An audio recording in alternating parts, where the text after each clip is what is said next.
Então, pessoal, agora nessa mesa 2, a gente vai falar um pouquinho sobre as rochas magmáticas, né? O seu processo de formação, as suas principais características, esses aspectos que são importantes, né? Para a compreensão desse tipo de rocha. Então, as rochas magmáticas, elas são consideradas rochas primárias. O que significa isso? São rochas que dão início à formação de outras rochas. Por quê? Porque elas resultam da solidificação do magma. Existem basicamente dois tipos de rochas magmáticas.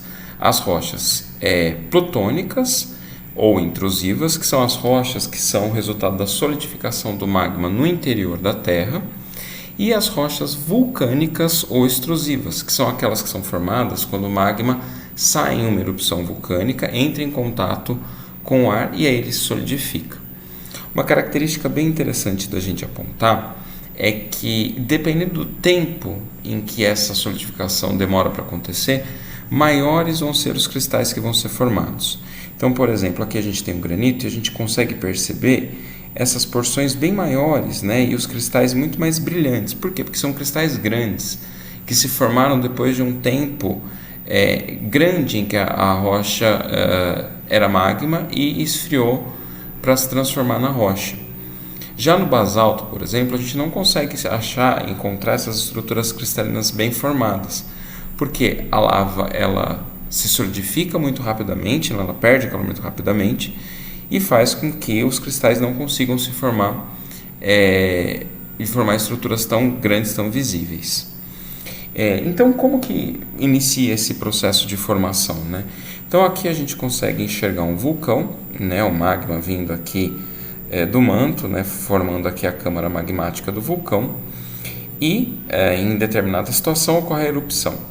Na situação de erupção, a gente tem esses derramamentos de lava, que vão formando aqui o cone vulcânico, que normalmente ele vai ser constituído pelo quê? Pelas rochas extrusivas, por exemplo, basalto, né? A gente consegue enxergar essa coloração bem escura, a gente não consegue diferenciar os cristais, né? E ele também é formado de minerais como as outras rochas, né? Tem a piroxena e a olivina. Só que os cristais são muito pequenos, então a gente não consegue diferenciar os dois. Eventualmente, essa câmara magmática ela para de ser abastecida com esse magma do manto e essa câmara magmática, o magma que sobrou aqui, ele passa a perder calor. Só que ele vai perdendo calor de uma maneira mais lenta, né? O vulcão acaba sendo extinto. E essa lava que estava aqui, ela vai solidificando, se transformando no quê? Nas rochas plutônicas ou nas rochas intrusivas. Por exemplo, o granito, né? E o granito é uma rocha que é formada desses três minerais aqui, ó, da mica, do feldspato e do quartzo, especialmente o quartzo. E existem outras impurezas, né? Outros materiais que podem transformar a cor do granito.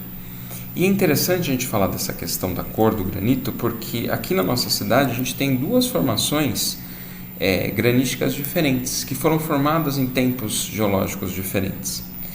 Então, se a gente observar aqui essa figura, a gente vê aqui a região de Sorocaba, né? Aqui está o rio Sorocaba, aqui está a represa de Tupararanga, né? Esse corpo de água.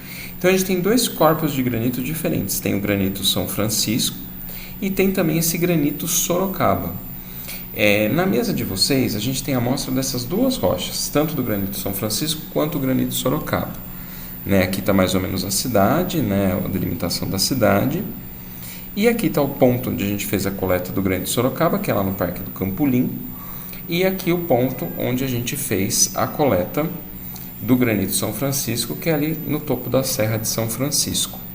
Então a gente vai ver um videozinho que foi gravado nas regiões onde a gente fez a coleta, tá? Então, primeiro começando aqui com o afloramento do granito São Francisco. Se vocês observarem, a gente consegue ver, né, a rocha exposta, aqui está a rodovia, e a rocha já fica bem exposta logo de cara, que facilita a sua observação.